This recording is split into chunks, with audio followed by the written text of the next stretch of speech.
میں ہے حضرت عروہ بن مسعود آئے تھے، قریش کے سفیر تھے، نبوت کے کینڈیڈیٹ تھے، ان کے امیدوار. لولا نزل هذا القرآن على رجل من القريتين عظیم، یہ جملہ تھا قریش کا جو آیت ہے قرآن کی. کیوں نہیں قرآن اتارا گیا دو بڑے شہروں کے کسی عظیم آدمی پر؟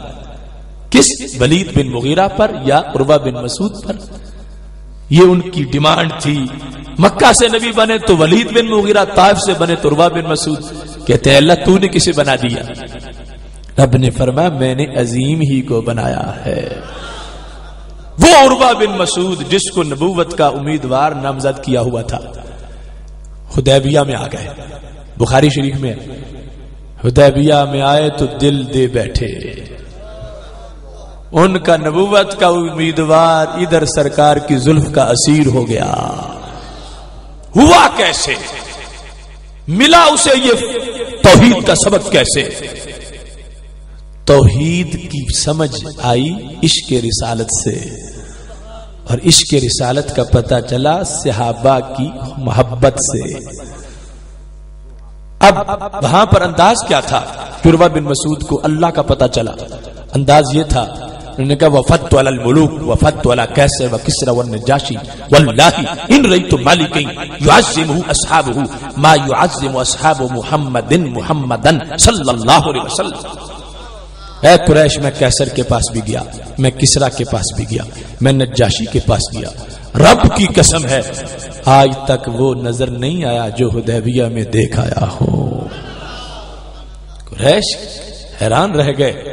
کیسر کی سونے کی کرسیوں سے دل نہیں لگا تیرا، اور کسرا کے قیمتی قالین تجھے متاثر نہ کر سکے، اور نجاشی کا گارڈ آف آنر تیرا دل نہ نکال سکا. حدیبیہ میں اینٹوں کے سرہانے، پتوں کے بچھونے، تو دل کیسے دے آیا ہے؟ تو عروہ نے کہا میں نے آج تک کسی بادشاہ کی ایسی تعظیم نہیں دیکھی جیسی تعظیم صحابہ اپنے نبی کی کرتے ہیں. تعظیم پر دل بدلا، تعظیم پر شرک ٹوٹا، تعظیم پر کفر نکلا. تعظیم نبی علیہ السلام کو دیکھا تو بتوں کی محبت نکل گئی، رب کی توحید کا پتہ چلا. کتنا فرق آ گیا آج. ادھر کٹر مشرک تعظیم نبی سے کلمہ پڑ جائے، ادھر توحید پرست تعظیم کرے تو شرک کا فتویٰ لگ جائے.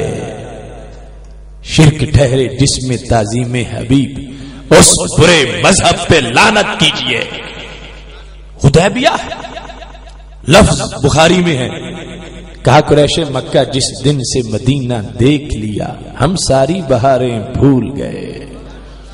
تعظیم کرتے ہیں وہ حد درجے کی تعظیم. میں تعظیم کو دیکھ کے حیران ہو گیا ہوں. قریش تمہاری بھول ہے، تم کہتے ہو ہمارا بندہ تھا بادشاہ بن گیا، جا کے مدینے میں فوج بنا لی ہے، ہم لڑیں گے، کچھ رہ جائیں گے، کچھ بھاگ جائیں گے. میں دیکھ آیا ہوں قریش، میں نے بادشاہ بھی دیکھے ہیں، میں نے نبی کو بھی دیکھا ہے. کیسر و کسرا کے بادشاہ، کیسر و کسرا کے انداز اور ہے. ادھر تعظیم نہیں، ادھر بڑی تعظیم ہے. پوچھا گیا وہ تعظیم کیا ہوتی ہے؟ اب دیکھنا جس سے شرک ٹوٹا. کہتے ان تنخم النبی نخامتا الا وقعت فی کف رجل منهم فدلک بها وجهه وجلده. قریش مکہ میں حیران ہوں، کیسر کا تھوک کسی نے ہاتھ پہ نہیں لیا، کسرا کی تھوک کو کسی کے ہاتھ پہ نہیں لیا. میں قربان ہوں دربار رسالت پر، جب بھی ان کا مقدس لعاب دہن ہونٹوں سے جدا ہوتا تھا صحابہ ہاتھ نیچے کر لیتے تھے. یہ ہے تعظیم قریش. اور جس کو لعاب دہن ملتا تھا فدالا کا بھی وجہ، وہ رومال سے صاف نہیں کرتا تھا، چہرے پہ ملتا تھا، چاند سورج سے مقابلہ کرتا تھا. حیران ہوں میں قریش مکہ، اپنے ماحول میں پیدا ہونے والی انسان کو ایسا مان گئے. لعاب دہن ہاتھوں پہ لے رہے، ماتھوں پہ لگا رہے.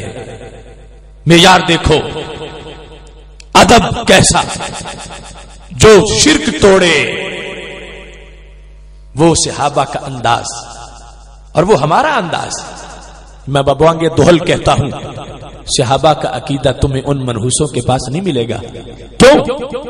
جو روزانہ ذات سے برابری کرتے ہوں. وہ لعاب کا مقام کیا بتائیں گے؟ یہ صحابہ تو کہہ رہے تھے جن کے لعاب کی مثال نہ ہو تو رسالت مآب کی مثال کہاں سے آئے گی؟ بالکل واضح کلیئر کٹ، جسے چاہو سناؤ جا کے. جنہوں نے نبی علیہ السلام کو بڑا بھائی کہا ہو، گاؤں کا چودھری کہا ہو، پوسٹ مین اور ڈاکیا کہا ہو، کیا وہ بھی لعاب ہاتھوں پہ لے سکتے ہیں؟ بڑے بھائی کا تھوک کون لیتا ہے؟ گاؤں کے چودھری کے بلغمی تھوک کو کون ماتھے پہ لگاتا ہے؟ یہ تو طیبہ کی محبت کا اثر ہے، ورنہ کون روتا ہے لپٹ کے در و دیوار کے ساتھ؟ تھوک باعث نفرت ہوتا، اسے کوئی دیکھنا پسند نہیں کرتا، ماتھے پہ کون لگائے گا؟ یہ میرے آقا علیہ الصلوۃ والسلام کا لعاب دہن یہ کوئی تھوک تو نہیں، یہ تو چشم رحمت کی جاگ ہے، گلے قدس کی پتیوں پر وحی الہی کا شبنم ہے. صحابہ کرام علیہم رضوان ہاتھوں پہ لیتے ہیں، ماتھوں پہ لگاتے ہیں، سنیت کی ادا کو ظاہر کرتے ہیں. ماتھے پہ لگایا تو کیا ہوا؟ عروہ کا شرک ٹوٹا، اور اس لعاب دہن کے لگنے سے رب کا پتہ چل گیا. یہ ہے انداز صوفہ والا. اگر ان کی تبلیغ ہوتی تو بتاؤ کیا ہوتا؟ میں تمہیں سکیچ پیش کرتا ہوں. عروہ بن مسعود آتے بطور فرض، ایک چلہ بیٹھا ہوتا، ایک دائرہ کچھ توحید پرستوں کا، اس کمپنی کے لوگوں کا، تقریر سیرت کی ہو رہی ہوتی. بس کلمہ پڑھانے آئے ہیں، کلمہ پڑھا کے چلے جائیں گے، ڈاک دینے آئے ہیں، ڈاک دے کے چلے جائیں گے. ان کی رب نہ کوئی مانتا ہے نہ مانی جائے گی محشر میں. اب عروہ سن کے یہ تقریر یا کلمہ پڑھتے یا 10 فٹ کھڑے دور ہو جاتے. پھر دوسرے گروپ میں جا کر سنتے کہ کیا ہو رہا ہے. یہ تو مکھی کا پر بھی نہیں بنا سکتے، ان کی کوئی حیثیت ہی نہیں ہے، نہ مانتا ہے رب ان کی، نہ مدد کر سکتے نہ دے کر سکتے. اب عروہ سنتے تو کیا دل دیتے یا بھاگ جاتے؟ اگلی کمپنی کے پاس ہوتے، کہتے انہیں یہ پتا نہیں میرے ساتھ قیامت کو کیا ہوگا. معاذ اللہ. کبھی بھی عروہ کلمہ نہ پڑھتے. پتا چلا یہ تبلیغی انداز نحوست بڑا ہے، اس سے دلوں کے کفر نہیں ٹوٹتے، اس سے شان رسالت سے عداوت اور غداری پیدا ہوتی ہے. پتا رسالت کا تب چلتا ہے جب لعاب دہن ماتھے پہ لگایا جائے. دنیا کے چوک میں کھڑے ہو کر کمپیریٹو سٹڈی کر لو، انالیسس کرو، موازنہ ہمارا ان کا. ہمارے شیخ طریقت سے نہ پوچھو، محدث سے نہ پوچھو، چوک میں ریڑھی لگانے والے سنی سے پوچھو، اور ان کے محدث سے پوچھو، جو بلا ہو اس سے پوچھو. اسے کہو تجھے نبی علیہ السلام کا لعاب دہن مل جائے تو کیا قیمت دے گا؟ جو ذات کی برابری کرتا ہے وہ لعاب کی قیمت کیا بتائے گا؟ اور ادھر سنی کسان میں، کھیت میں ہل چلانے والے کسان سے پوچھو تجھے مل جائے لعاب دہن محبوب علیہ السلام کا تو کیا کرو گے؟ وہ کہے گا جان دے دوں گا، لعاب دہن لے لوں گا. اس طرف بھی آدمی ہے، اس طرف بھی آدمی. ان کے بوٹوں پہ چمک ہے، ان کے چہروں پہ نہیں. اس واسطے کہ رب ذوالجلال نے وہ مزاج صفہ والا اہل سنت کو عطا فرمایا ہے. میں بات لمبی نہیں کرنا چاہتا، اسی مزاج کو دیکھ لو. ان کا دورہ حدیث پڑا ہوا وہ کام نہیں کرتا جو ہمارے جلسے میں بیٹھ کے اٹھ جانے والا کر دیتا ہے.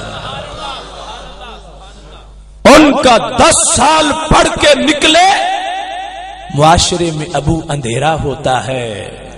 ہمارے جلسے میں بیٹھ کے اٹھے تو غازی ممتاز حسین ہوتا ہے. یہ صرف